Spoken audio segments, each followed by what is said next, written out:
অশেষ ধন্যবাদ জানাচ্ছি আমাদের আলোকিত মানুষ যারা এখন অফিসে আছেন মহান উচ্চ বিদ্যালয় ও কলেজের প্রিন্সিপাল জনাব আনোয়ার হোসেন স্যার। স্যার আপনাকে আমি ধন্যবাদ জ্ঞাপন করছি আমার চ্যানেল 99 এবং জাতীয় পত্রিকা দৈনিক আজকে আলোকিত সকাল থেকে আমি সাংবাদিক পড়াতে আপনার সঙ্গে আছি।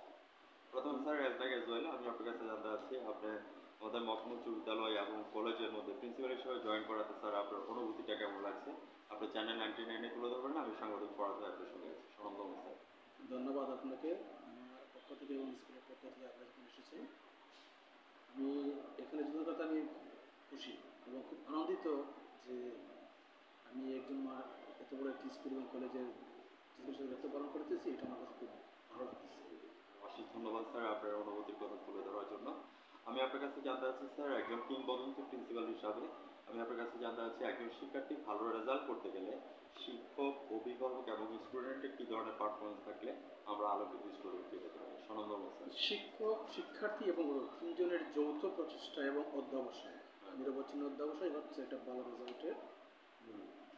একজন শিক্ষার্থী সে তো জানতে আসছে, শিক্ষক জানিয়ে দিবে এবং অভিভাবক তাকে লক্ষ্য করবে সে ঠিকমতো অধ্যয়ন করতেছে কিনা এবং প্রতিদিন তার পারফরমেন্সগুলো সে ঠিকমতো করছে কিনা। এটা হচ্ছে আমার মতে এটাই আমি মনে করি যে শিক্ষার্থী যত সে লেখাপড়া করবে তত সে জানতে পারবে এবং শিক্ষক তাকে যত যেখানে সেটা প্রয়োজন শিক্ষক সেটা তাকে সহযোগিতা করবে।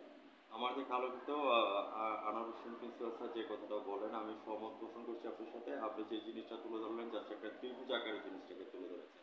তিনটি বাহু মিলে লেগে যেভাবে ত্রিভুজ তৈরি হয়, একটি হচ্ছে টিচার, একটা স্টুডেন্ট আর একটা অভিভাবক। তো স্যার আপনি যে এক্সাম্পলটা দিয়েছেন এটার জন্য আপনাকে অশেষ ধন্যবাদ। পরবর্তী স্যার আমি আপনার কাছ থেকে জানতে চাচ্ছি আপনাদের আইসিটি ভবন এবং হচ্ছে যে ডিজিটাল ল্যাব আপনারা পেয়েছেন কিনা? বর্তমান সরকার কেয়ারটেকার সরকারের কাছে আপনাদের যাওয়ার পাওয়া কি আছে ডক্টর ইউনূস সাহেবের কাছে সরাসরি আপনার চ্যানেলে স্যার আমি অত্যন্ত বেদনার সাথে জানাচ্ছি যে স্কুলটি প্রতিষ্ঠিত হয়েছে 1965 ইংরেজিতে, কিন্তু আজ পর্যন্ত কোনো ডিজিটাল ল্যাব এখানে পাওয়া যায় না।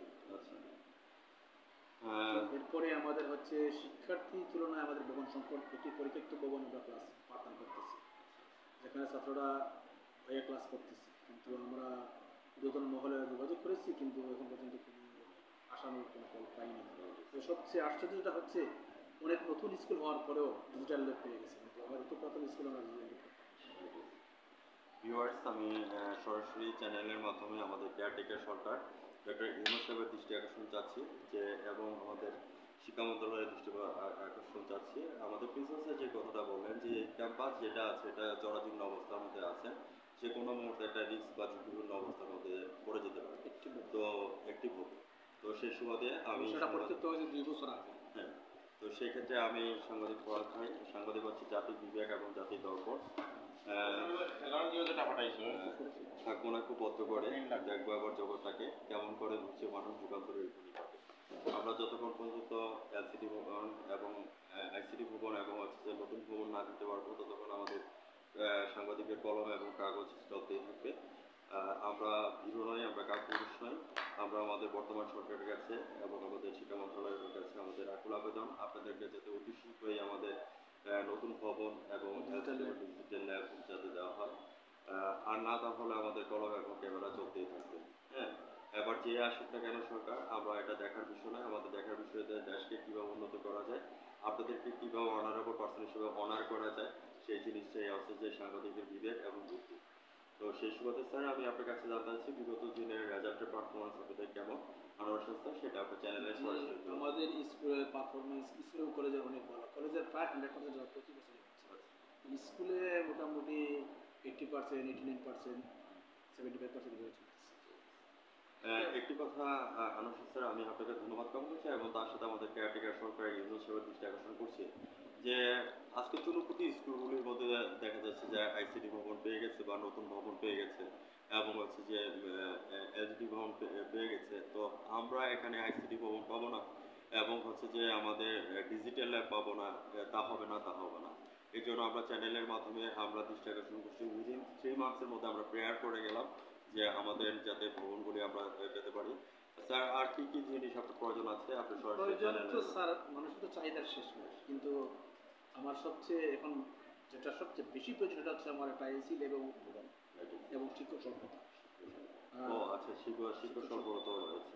আমি দুবার এনটিআরটিতে আবেদন করে কিন্তু শিক্ষক পাইনি। হুম, হুম। খুবই কষ্টের মধ্যে শিক্ষার্থীদের ক্লাস পাঠন করতে হচ্ছে। আমাদের পৌর অফিসের যে চেয়ারম্যান আছেন, ওনার কাছে আপনার আকুতি মিনতি কি আছে বা আপনার চাওয়া পাওয়া কি আছে, আপনি এটা সরাসরি চ্যানেলে তুলে ধরুন। জি, আবার আপনার শিক্ষা বিষয়ক আপনার কোন কোন সাবজেক্টের জন্য টিচার আপনার ইয়ে রয়েছে, কমতি রয়েছে? এটা প্যাটার্নটা তো আমার কাছে এই মুহূর্তে? করে দিতে হবে।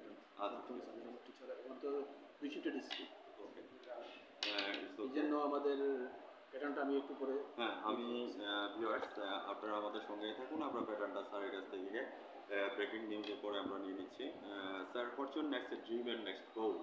আগামী দিনে আপনার স্বপ্ন কি দেখেন আমার আপনার স্বপ্ন স্কুলে? হচ্ছে এই স্কুলটাকে একটি সুনামধন্য স্কুলে পরিণত করা, শিক্ষার মান এবং শিক্ষকদের সকলের সহযোগিতায় যাতে স্কুলের মান আমরা বৃদ্ধি করতে পারি এবং দেশ ও জাতিকে আমরা যাতে একটি ভালো ফলাফল দিতে পারি, এটাই হচ্ছে আমার ইচ্ছা। আমরা যদি প্রিন্সিপাল এবং এর সাথে আরেকটি যুক্ত করছি যে আমরা শিক্ষক আমাদের সম্মান আছে, বাট সম্মানই আমাদের নাই।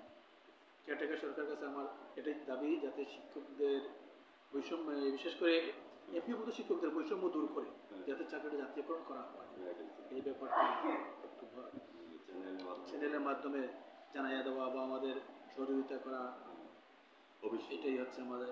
আমরা যদি প্রিন্সিপাল আনোয়ার হোসেন স্যার সম্পর্কে যদি বলি, তাহলে আমি বলবো কবির ভাষায়, আমি কিংবদন্তির কথা বলছি। আমি আমার পূর্বপুরুষের কথা বলছি, তারপরে তলে পলিমাটির সৌরভ ছিল, তার পিঠে রক্ত জবার মতো ফুটেছিল। আমি একজন জ্ঞানী গুণী প্রিন্সিপালের পটভূমি করে রয়েছে। স্যার, আপনি যে কথাগুলি তুলে ধরেছেন, আমরা কেয়ারটেকার সরকারের কাছে আকুতি মিনতি জানাচ্ছি এবং জেলা প্রশাসন থেকে শুরু করে ইউনিয়ন স্যার পর্যন্ত আমরা যাব এবং আপনাদের কনসেপ্ট যেটা আছে সেই জিনিসটা চ্যানেল থেকে আমরা তুলে ধরেছি। আজ রাত 9:15 আমাদের চ্যানেল থেকে আপনি সম্পূর্ণ জিনিসটা জেনে নেন এবং জাতীয় পত্রিকা আধুনিক আজকে আলোচিত সভা থেকে আমি সাংবাদিক ফরহাদ হয়ে বিদায় জানাচ্ছি। May you prosper in life.